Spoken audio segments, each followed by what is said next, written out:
Hello friends, तो आज की इस वीडियो में हम देखने वाले हैं संविधान व राज्य व्यवस्था। आप एनसीईआरटी तो पढ़ रहे हो, बट जब आप एग्ज़ाम दोगे ना तो सिर्फ एनसीईआरटी पढ़ने से काम नहीं चलता, ये आपको भी पता है। ठीक है, एनसीईआरटी के आगे जो हमको स्टैंडर्ड्स पढ़ना पड़ता है, तो आज की इस वीडियो में मैं आपके साथ वो डिस्कस करने वाली हूँ, और वो है पॉलिटी का। ठीक है, राज्य व्यवस्था। तो आपको एनसीईआरटी के नोट्स के अलावा कुछ नोट्स ऐसे भी मिलेंगे जो आपकी प्री और मेंस एग्ज़ाम में आपकी हेल्प करेगी। ठीक है, तो आपको मेरी वीडियो देख के आपको अपने नोट्स प्रिपेयर कर लेने हैं, एंड आपको वीडियो अच्छी लगे तो लाइक, शेयर और कमेंट्स में मुझे बताना है। संविधान और राज्य व्यवस्था, कॉन्स्टिट्यूशन एंड पॉलिटी। अब आप कहोगे हम तो संविधान पढ़ते हैं, ये राज्य व्यवस्था पढ़ते हैं, तो कॉन्स्टिट्यूशन और पॉलिटी दोनों अलग अलग होते हैं और हमको इनको साथ ही पढ़ना होता है। फर्स्ट ऑफ ऑल हम देखेंगे कॉन्स्टिट्यूशन क्या है, संविधान क्या है, फिर हम देखेंगे राज्य व्यवस्था पॉलिटी है क्या। संविधान को भी हमें राज्य व्यवस्था के अंदर ही पढ़ना होता है, कैसे वो हम देखेंगे। तो संविधान क्या होता है, यह किसी भी देश के मूलभूत सर्वोच्च कानून विधि का संग्रह होता है। मतलब जब हम कोई कानून बनाते हैं, कोई विधि बनाते हैं किसी देश के लिए, तो वो क्या होता है, कॉन्स्टिट्यूशन। क्यों बनाते हैं हम, इसलिए बनाते हैं कि जिसके माध्यम से उस देश में क्या हो सके, शासन किया जा सके। शासन का मतलब ये नहीं है कि हम किसी पे रोब जमा सके, इसलिए नहीं, बल्कि शासन का मतलब क्या है, शासन का मतलब होता है किसी देश में उपलब्ध संसाधनों के अनुसार सरकार के द्वारा जनता के लिए नीति निर्माण, नीतियों को लागू करना। विधि मतलब कानून को लागू करना ही शासन कहलाता है। कुल मिला के हम शॉर्टकट में कह सकते हैं कि जनता के लिए कुछ करना ही शासन है। और किसी देश की जो मूलभूत सर्वोच्च कानून विधि का संग्रह होता है और जिसके माध्यम से उस देश में शासन किया जाता है, वो क्या होता है, संविधान, कॉन्स्टिट्यूशन। अब बात करते हैं पॉलिटी, राज व्यवस्था क्या है। तो अब हमारा संविधान बन गया, लेकिन उस संविधान को लागू करने के लिए जिन चीज़ों की आवश्यकता होती है वो क्या कहलाती है, वो कहलाती है राज व्यवस्था। कुल मिला के हम कह सकते हैं कि संविधान का व्यवहारिक रूप है राज व्यवस्था। डेफिनेशन की बात करें तो किसी भी देश की शासन व्यवस्था के अध्ययन को ही हम राज व्यवस्था कहते हैं। तो संविधान तो बन गया है, लेकिन उसे लागू करने के जिस चीज़ की आवश्यकता है वो राज व्यवस्था कहलाती है। फॉर एग्जाम्पल, एक एग्जाम्पल के थ्रू उसको समझते हैं। मैंने बहुत सिंपल लैंग्वेज में लिखा है, भारत में नागरिकता प्राप्त करनी हो तो उसके 5 आधार होते हैं, सबको पता है। ठीक है, और ये हमें पता कैसे चलता है, ये 5 आधार जो है ये बात संविधान में लिखी है, नहीं, ये बात संविधान में कहीं नहीं लिखी। उसके लिए एक अधिनियम है, वो अधिनियम कौन सा है, नागरिकता अधिनियम 1955। कौन सा है, नागरिकता अधिनियम 1955। इसके आधार पे कहते हैं कि हम भारत के नागरिक हैं। अब अनुच्छेद 11 में क्या लिखा है कि संसद जो है नागरिकता से संबंधित कानून बनाएगी। कौन बनाएगी, संसद। अब संसद जो कार्य कर रही है यही राज्य व्यवस्था है। ठीक है, संसद नागरिकता से संबंधित कानून बनाएगी। अब जो संसद है जो कार्य कर रही है वही क्या है, राज्य व्यवस्था। तो हमें पता है, हम एक भारत के नागरिक है, लेकिन संविधान में कहीं नहीं लिखा है। लेकिन संविधान में क्या है, संविधान के अनुच्छेद 11 में लिखा है कि संसद नागरिकता से संबंधित कानून बनाएगी, और संसद जो कार्य करती है वही क्या है, राज्य व्यवस्था। तो संविधान तो हो गया, लेकिन उसे लागू करने के लिए राज्य व्यवस्था की जरूरत होती है। अब देखते हैं जो शासन व्यवस्था है उसमें 2 टाइप आते हैं, संविधान होता है और क्या होता है, जो अधिनियम बनाए या विधि, कानून, नियम, ये सब। राज्य व्यवस्था में क्या होता है, सरकार आती है, गवर्नमेंट, राष्ट्र आता है, राज्य है, और क्या आते हैं, कुछ सिस्टम आते हैं, तंत्र, राज्य व्यवस्था को चलाने के लिए।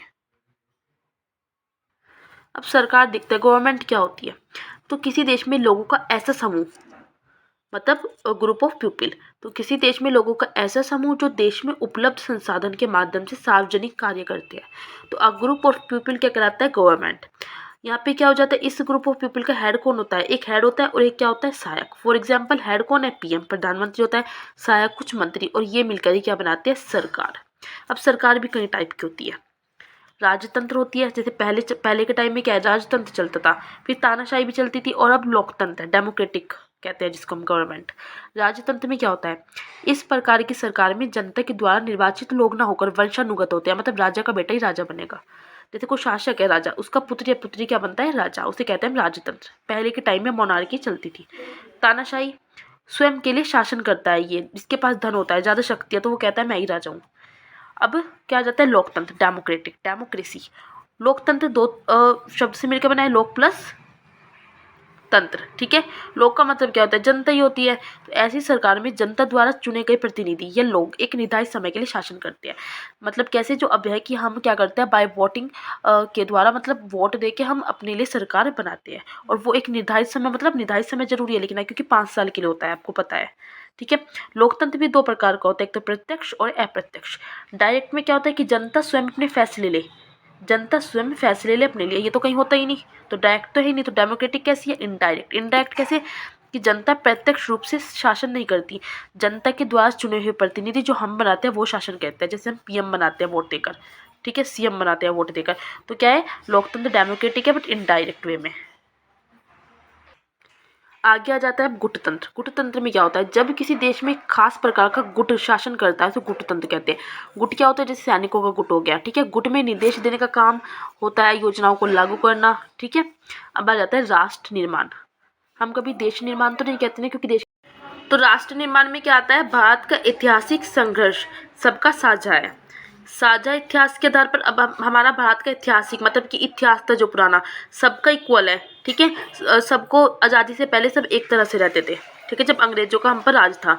तो साझा इतिहास के आधार पर हम सबके अंदर एक राष्ट्र की भावना है, और यही राष्ट्र की भावना भारत को एक राष्ट्र के रूप में मजबूत कर रही है। तो इसी से क्या होता है? राष्ट्र का निर्माण होता है। अब आ जाता है राज्य। तो राज्य की बात करें तो अरस्तु ने पुस्तक लिखी थी और उसमें राज्य की परिभाषा दी।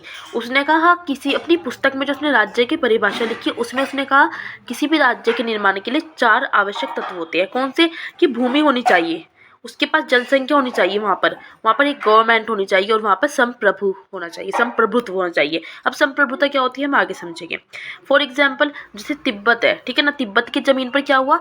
चीन ने कब्जा कर लिया, तो तिब्बत की ज़मीन चली गई। अब जब ज़मीन चली गई, उसकी भूमि चली गई, तो उसकी संप्रभुता भी चली गई, ठीक है। तो हम कहते हैं कि तिब्बत क्या है? अब तिब्बत राज्य नहीं रहा, क्योंकि राज्य का मतलब है जिसके पास भूमि हो, जनसंख्या हो, सरकार हो, संप्रभुता हो। सेकंड एग्जाम्पल की बात कर ले, भारत की कर लेते हैं। भारत को 1947 से पहले ब्रिटिश भारत कहते थे। क्यों कहते थे? क्योंकि यहाँ पर ब्रिटिश राज था, क्योंकि उस समय ना अपनी सरकार थी हमारे पास और ना सरकार के पास संप्रभुता थी। ब्रिटेन देश को चलाता था, ब्रिटिश भारत कहते थे, ब्रिटेन की सरकार थी, ठीक है। तो जिसके पास भूमि, जनसंख्या, सरकार, संप्रभुत्व है, तो वो क्या है? वही राज्य है। संप्रभुता क्या होती है?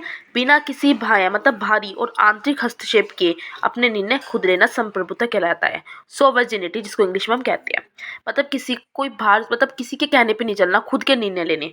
संप्रभुता से तात्पर्य राज्य की उस शक्ति से है जिसके कारण वे अपनी सीमाओं के अंदर कुछ भी करने के स्वतंत्र हो, किसी की नहीं सुननी, न आंतरिक न बाहरी, अपने निर्णय खुद लेना, वो होता है संप्रभुता, सोवरेनिटी।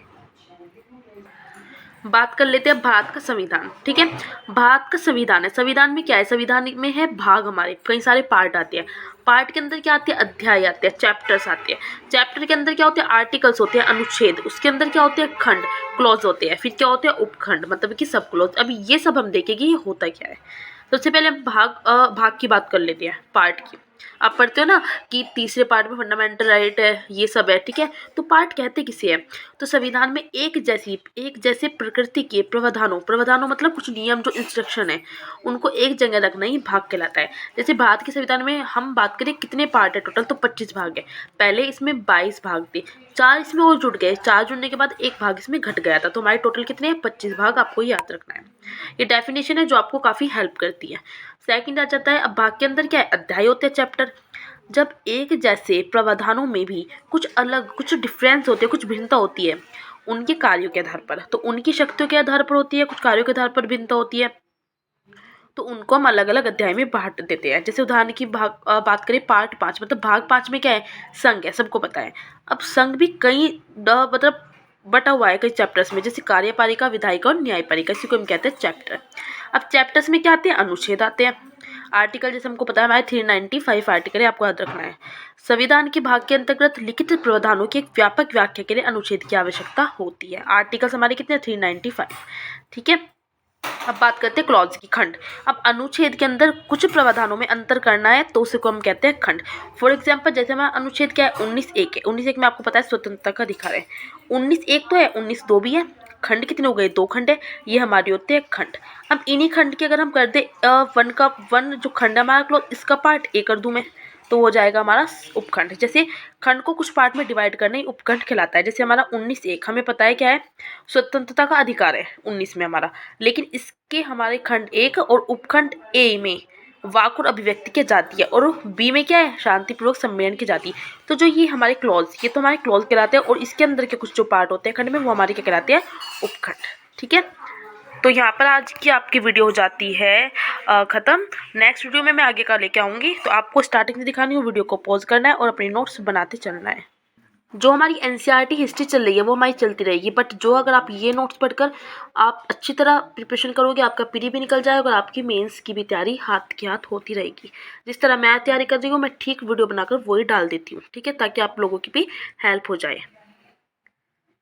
वीडियो अच्छी लगती है तो आपको लाइक करना है, शेयर करना है और कमेंट्स करके बताना है। एनसीईआरटी आपकी चलती रहेगी, आप बेफिक्र रहे। एनसीईआरटी भी करवाती रहूँगी मैं आपकी। ये नोट्स लेकिन आपको करना है, क्योंकि जब आप पीसीएस का एग्जाम दोगे जून में और यूपीएससी का दोगे, ठीक है, तो उसमें आपको काफ़ी बेनिफिट मिलने वाला है।